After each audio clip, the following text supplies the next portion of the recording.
तो गाइस मैं हूं आयुष और आप देख रहे हैं रेसल इंडिया। स्वागत है आपका आज की इस वीडियो में जहां पे हम रिव्यू करने वाले हैं आज हुई ऑल एलीट रेसलिंग डायनामाइट के शो को। जी हां, होम कमिंग जो कि एपिसोड था यानी कि डेली प्लेस एम्फी थिएटर से शो हो रहा था और ऑब्वियसली भाई यहाँ पे आज काफी सारी चीजें हमें देखने को मिली।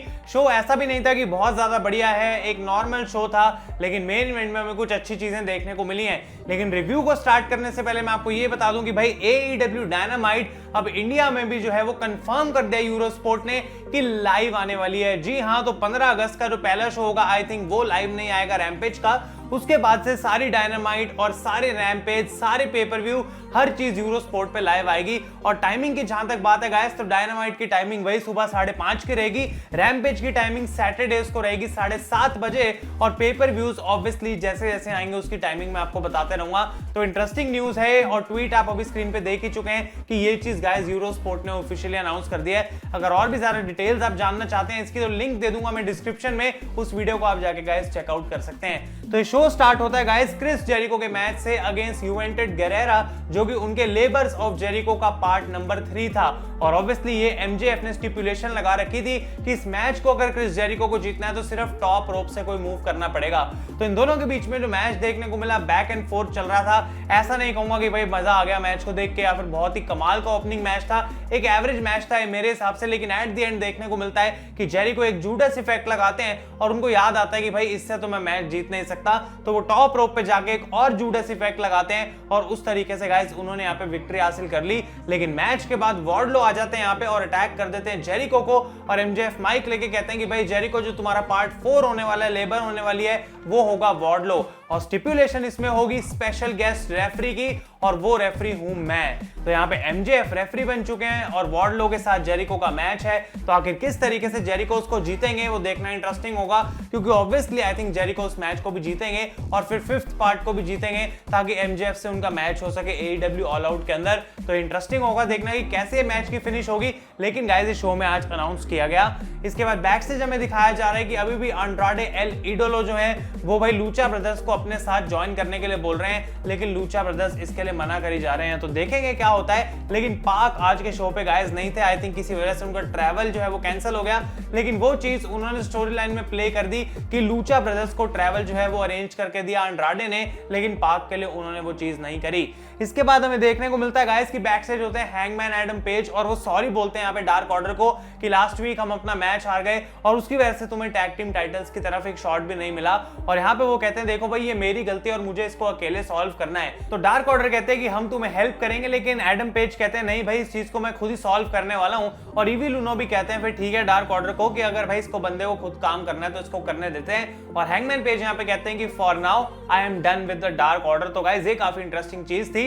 इसके बाद हमें मैच देखने को मिलता है गाइस एक 6 मैन टैग टीम मैच, जहां पे एक तरफ थे जॉन मॉक्सली, एडी किंगस्टन और डार्बी एलिन और दूसरी तरफ से 2.0 जो कि NXT के अंदर थे guys ever rise. I don't know ये AEW में क्यों है, क्या इनको भी साइन कर लिया गया है इसके बारे में मुझे नहीं पता।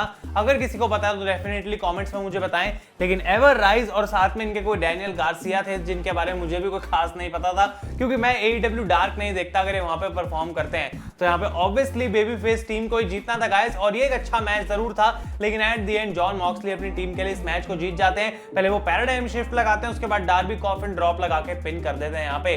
तो मैच के वाले लोग सेलिब्रेट करते हैं गाइस और इस तरीके से ये चीज हमें देखने को मिली। इसके बाद दी एलीट होते हैं बैक स्टेज और यहाँ पे केनी ओमेगा कहते हैं कि लास्ट वीक भाई इतना अच्छा मौका हमने दिया था एडम पेज को और इतनी सारी बातें करने के बाद जब फाइनली उसको एक चांस था जीतने का तो उसने अपना मौका गवा दिया। और वो कहते हैं यहाँ पे एक बास्केटबॉल नेट होती है, उसको वो काटने के लिए कहते हैं ब्रैंडन कटलर को कि ठीक है भाई नेट काट के तुम यहाँ पे ले आओ, अब हम रिटायर होने वाले हैं। ये चीज गाइस तब करी जाती है जब कोई बास्केटबॉल का प्लेयर रिटायर होता है और ओमेगा कहते हैं कि हाँ हम भाई एज चैंपियंस यहाँ पे रिटायर हो जाएंगे। ऑब्वियसली ये एक कहीं ना कहीं जोक था।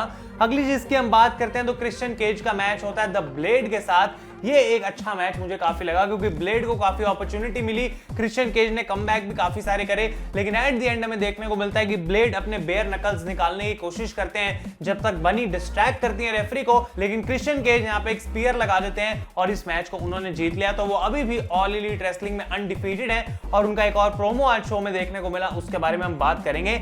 इसके बाद एक और छोटा सा प्रोमो देखने को मिलता है गाइस, जहां पे क्लियर ये बात कर दी गई है कि FTR सैंटाना ओर्टिज की फ्यूड अभी खत्म नहीं हुई है है और इसके अंदर यही मेंशन करा गया था कि जो कैश व्हीलर को इंजरी हुई है वो काफी अभी थोड़ी सीरियस लग रही है, तो हो सकता है कुछ हफ्तों तक वो अपीयर ना हो, लेकिन जैसे ही वो सही हो जाएंगे फ्यूड रिज्यूम हो जाएगी। और रिपोर्ट्स के अकॉर्डिंग ये बात भी मानी जा रही है कि वो जो इंजरी थी भाई उसकी वजह से मैच की फिनिश लास्ट वीक चेंज करी गई, क्योंकि मैंने अपने रिव्यू में भी यही बात बोली थी कि थोड़ा अजीब लगा जैसे एकदम से मैच खत्म हो गया, तो वो उसके पीछे रीजन था।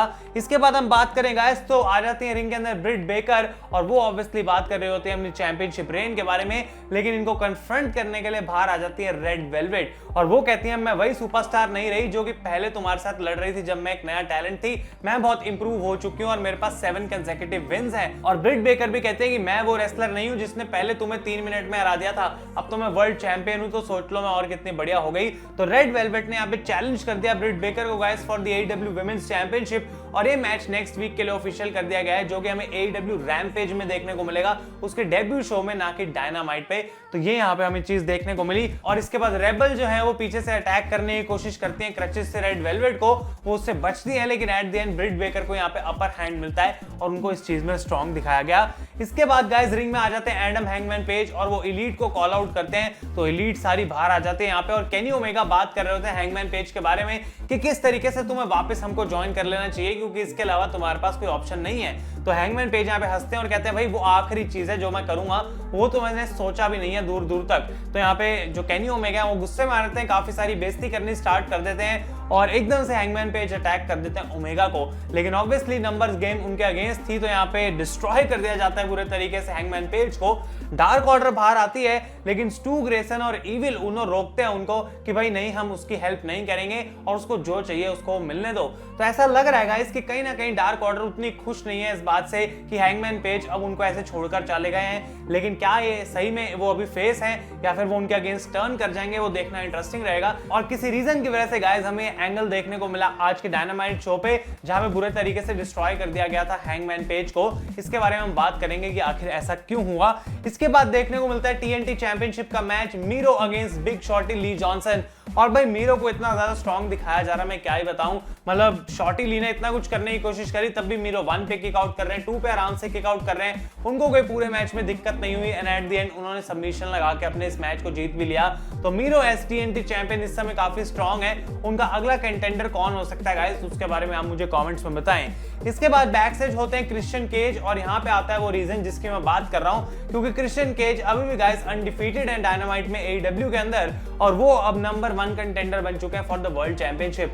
और इस प्रोमो में वो बात करते हैं किस तरीके से जब मैं इस कंपनी में आया था सिर्फ ऐसे ही कुछ अपीयरेंस या फिर एक नॉस्टैल्जिया एक्ट बनने के लिए नहीं आया था, मुझे यहाँ पे चैंपियनशिप जीतनी है और अगर ऑलरेडी मैं इतना गुड हूं कि मैं सारे मैच जीत चुका हूं तो गुड से बेटर क्या होगा, I want to become elite. और इसका मतलब गाइस वो केनी ओमेगा को चैलेंज करना चाहते हैं। अब इसके पीछे कुछ रीजन है, माना जा रहा है कि हैंगमैन पेज की वाइफ या तो बर्थ देने वाली हैं या फिर और कोई पर्सनल रीजन है जिसकी वजह से वो स्टोरी लाइन में अब अपीयर नहीं हो सकते, उनको थोड़ा सा टाइम ऑफ चाहिए। तो ऑल आउट के प्लान्स AEW को चेंज करने पड़ गए और जहां पे hangman page versus Kenny Omega के लिए वो बिल्ड कर रहे थे, वो प्लान मैच आगे के लिए रखा जाएगा गाइस और वो फ्यूचर में शायद कभी हमें देखने को मिले, लेकिन फिलहाल जो प्लान्स हैं वो क्रिश्चियन केज और केनी ओमेगा के हैं for the AEW world title. तो ये इंटरेस्टिंग होगा किस तरीके से स्टोरी लाइन चेंज होगी और ऑल आउट के लिए बिल्ड करेंगे। अभी भी 1 महीना पड़ा है तो आई थिंक उसमें उनको कोई दिक्कत होनी नहीं चाहिए। इसके बाद हम बात करते हैं तो लेला हर्ष का मैच होता है गाइस अगेंस्ट द बनी और ये था for the number 1 contender NWA women's championship के लिए।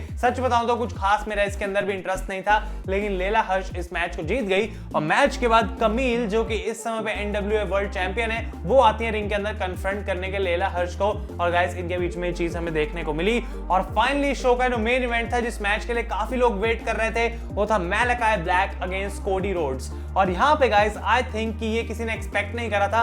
मैं तो सोच रहा था कि बहुत लंबा सा कमाल का एक classic back and forth match होगा, लेकिन Malakai Black has absolutely destroyed Cody Rhodes और 5 मिनट के अंदर भाई वो यहाँ पे ब्लैक मास्क लगा के जीत जाते हैं अपनी राउंड हाउस किक और पिन भी वो कोडी रोड्स को ऐसे करते हैं बिना किसी दिक्कत के, भाई उनके ऊपर पैर रख के। तो ये काफी ज्यादा स्ट्रॉन्ग तरीके से मैलाकाई ब्लैक को बुक करा गया। उनकी एंट्रेंस काफी बढ़िया लगी आज के शो के अंदर, पूरी डार्क एंट्रेंस थी, लेकिन वो यहाँ से चले जाते हैं और कोडी रोड्स रिंग में गिरे होते हैं और टोनी शेवानी उनकी इंटरव्यू लेने आते हैं और कोडी यहाँ पे गाइस कुछ इस तरीके से अपना प्रोमो कट करते हैं, ऐसा लगता है कि वो रिटायर होने वाले हैं, क्योंकि वो कहते हैं मैंने अपने करियर में बहुत कुछ कर लिया है। वो अपने WWE के करियर की तरफ हिंट करते हैं और वो ये चीज भी बोलते हैं कि we are not an alternative, we are a competition.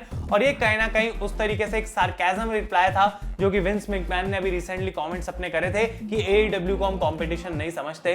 तो यहाँ पे कोडी रोड्स ने भी यही बोला कि भाई हम एक कंपटीशन ही है। तो उसके बाद वो यहाँ पे मेंशन करते हैं किस तरीके से डेली प्लेस उनके लिए एक होम है और ये वो अपना एम्फी थिएटर इसको समझते हैं। और यहाँ पे वो कहते हैं कि समय आ चुका है कि भाई मैं अपने बूट्स हैंग अप कर दूं। वो अपने बूट्स को उठा के रिंग में रखने की कोशिश करते हैं जैसे वो रिटायर होने वाले हैं, लेकिन मैलाकाई ब्लैक वापस आ जाते हैं और क्रच से अटैक कर देते हैं यहाँ पे कोडी रोड्स को। तो आई डोंट थिंक कि इन दोनों के बीच की स्टोरी लाइन अभी खत्म हुई है और डेफिनेटली एक रीमैच होगा।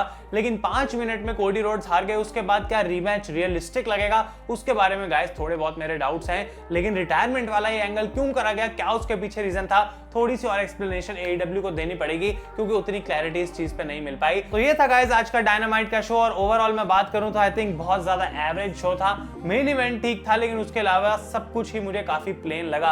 अब हर हफ्ते ये तो नहीं है कि क्लासिक शो मिलेगा, लेकिन तब भी एक्सपेक्टेशंस थी और उस पर शायद कहीं ना कहीं डिलीवर वो नहीं कर पाए। तो होप करेंगे नेक्स्ट वीक जो रैम्पेज है और डायनामाइट है वो बेटर होंगे और ऑल आउट की तरफ जो बिल्ड स्टार्ट होने वाली है गाइस वो डेफिनेटली मस्त हो जाएगी। तो गाइस ये था आज का रिव्यू। अगर ये वीडियो पसंद आई है लाइक करें। तब तक के लिए thank you so much for watching. मैं हूं आयुष और आप देख रहे हैं रेसल इंडिया।